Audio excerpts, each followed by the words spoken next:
Hi everybody, my name's Andrew and today I'm driving a 2021 Toyota Corolla XSE. I'm going to give you guys a quick walk around of this car, tell you a few things that I like and dislike about it, and then we'll go for a little drive. So let's go.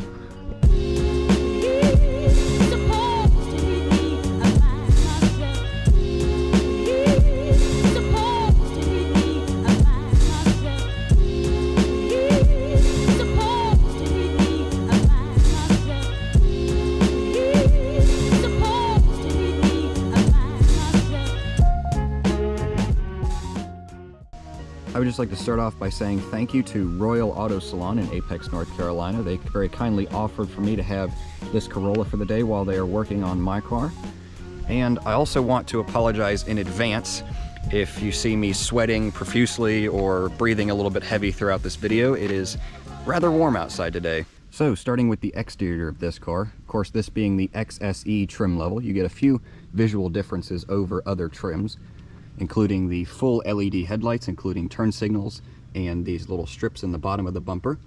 In fact, the whole front bumper and grille design are different to the lower trim levels. You also get a few gray accents around the car, including the side skirts and these rather nice two-tone 18-inch alloy wheels. Around back, the dark gray accents continue with a different lower bumper design to the other trim levels, including dual exhaust tips. You get a nice big XSE badge on the trunk lid there. LED taillights once again, although they are not full LED, and a dark gray lip spoiler on the trunk lid. Of course, styling is a matter of opinion. However, I think this is the best looking Corolla that Toyota's ever made. It's not a super wild design, it's not super in your face, but frankly it doesn't need to be. It's just a very nice looking small car in my opinion, and I think the best looking car in its class. I've moved the car into the shade a little bit so we can talk about the interior, although frankly I should have just done this from the start. But anyway, this is what the key looks like. It says Corolla on the back, but otherwise it's just the same key that you get on lots of other Toyota models.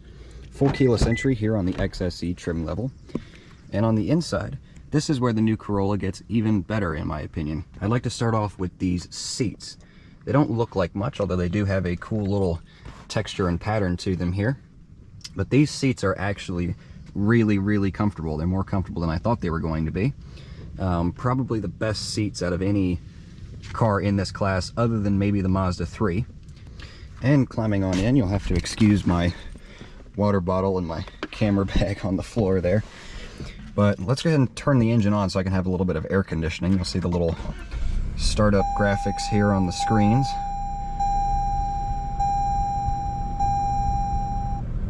I actually do really like this partial digital gauge cluster. You still have analog gauges on either side for their tachometer and your fuel and temperatures, but the screen in the middle is actually a lot nicer than I thought it was going to be. It doesn't really have any other functionality than any other LCD screen that you would find in a gauge cluster of any other Toyota, but it does look rather nice. You can see I'm scrolling through the different menus there. You can have your driver assistance, your music, everything really that you would find in any other car. Moving over to the right, you have the same infotainment system as what you find in a lot of other Toyota models. It's nothing special, but it works just fine. The customizable home screen here I think is actually kind of neat. You can change the layout as well as change what you have in each of the bubbles. Interesting thing to note, you have a map button here, even though this car doesn't have navigation from factory. Although I use Apple CarPlay 90% of the time, including for my navigation, so that works just fine as well. And on the subject of Apple CarPlay, actually, it is still a wired connection, and the USB port is down here on the bottom of the dashboard by the glove box handle, which is kind of a weird place. It actually took me a few minutes to find it when I first got in the car this morning. Below the screen, you have single zone climate control, single zone automatic climate control. These buttons, though, are really nice. Actually, they feel really nice. These ones down here feel really nice, too. And overall, I think it's a nice looking dashboard. Again, not the most exciting, but it doesn't need to be. There are a few other details in here that I really like. One of them being the faux leather wrapped steering wheel. Of course, it's not real leather, but it does feel nice. A little bit of scratchy plastic in the middle of there, unfortunately, but I suppose that's to be expected of a car at this price point. I'm going to open the door so you can see the other thing that I like better.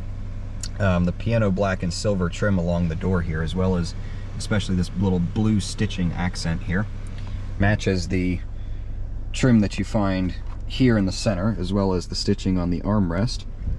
Unfortunately, this door handle is really disappointingly cheap. Of course, that's a big touch point, you know, getting in and out of the car, so that's a disappointment for me. While we have the door open, though, let's go ahead and do a horn test. It's very cheery, that's for sure. Not the best horn in the world, but it is rather loud, so that's good. All right, I've moved into the rear seat so we can talk about space back here. The Corolla sedan actually has one of the smaller back seats in this class. All variants of the 21 Corolla sedan have 34.8 inches of rear legroom. However, I have plenty of space back here sitting behind my driving position. Let me see what the back seat looks like here. You get the same material as the front seats with that nice texture in the middle portions there. Unfortunately, materials on the doors are a lot cheaper than they are up front, although you do have the same nice blue stitching there. And unfortunately, no air vents back here. You just have a storage cubby, but you do have 2 more USB ports for rear passengers. And moving all the way back to the trunk, much like the rear seat, it is on the smaller side of its class. 13.1 cubic feet of cargo space is what you have in the Corolla, which is on par with the Mazda 3, but smaller than the Civic and the Elantra. You do have a 60/40 split folding rear seat, however, no pass-through in the center. All right, let's go ahead and take the Corolla for a quick test drive, shall we? I've already turned the engine on, but of course it's completely keyless, so the start-stop button is behind the steering wheel here. Shifter in the center has this nice, again, fake leather boot here, all the way down into drive. It's unlike a usual Toyota shifter where you have to go through a gate in a different pattern. This one's just straight up and down, which is kind of nice actually. Electronic parking brake and auto hold buttons here down in the center behind the shifter. So with that said, let's go.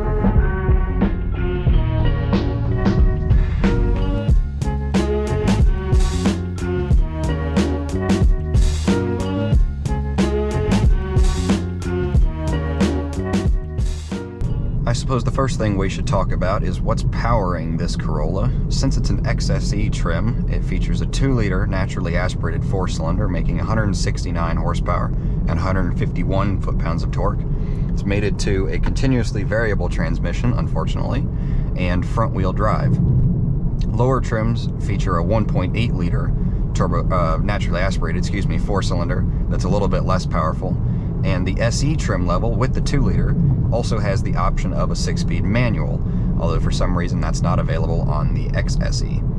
This car does 0 to 60 in about 8 seconds, which is not fast, but frankly it's not supposed to be.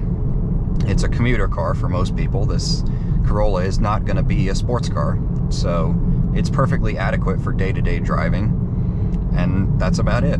Handling-wise, it is equally unremarkable. It's not great, it's not terrible. Wow, that's a big truck coming down this road. You know, it's not gonna be a sports car like I just said. However, the Mazda 3 is my pick for this class as far as handling and fun to drive nature, but this just is not on the same level as the Mazda 3. Something else I do want to talk about is the driver assistance features in this car. All Corollas, I believe, feature the Toyota Safety Sense 2.0 suite of features, which includes radar guided cruise control, blind spot monitoring, lane assist, you know, all the safety features that you would really expect on a new car these days. I would like to say though that the lane assist in this Corolla is much better than it is in the CHR. The one in the CHR kind of just beeps at you, but this one does actually give a little bit of steering input, which is nice. As far as road noise goes, it's fairly quiet in here. I mean, it's not gonna be luxury car quiet, but you know, you do get a little bit of engine noise under acceleration, mostly due to the CVT, and you get a little bit of tire noise, but other than that, it's not bad at all. And I'm purposely going to end the driving portion of this video fairly short because, frankly, this is not a remarkable car. It's not great, it's not terrible, so I don't think there's really anything else that needs to be said about driving the Corolla, frankly. The only other thing worth mentioning about this car is the pricing. This XSE, as it sits, is $26,905 MSRP, including destination. And there are two option packages that this car does not have. Toyota offers two different levels. One is $1,700 and one is $2,100. However, the only major features that you get in those option packages are adaptive front lights, JBL speakers, wireless charging for your phone, and built-in navigation. None of which I think personally are worth the extra $2,000. So overall, the 21 Corolla XSE is a very competent and surprisingly nice small car. Personally, my choice in this class is the new Mazda 3, but this is better value and, in my opinion, better looking. Either way, it should definitely be on your shopping list. If you enjoyed this video or found it informative, give it a thumbs up or consider subscribing for plenty more content to come.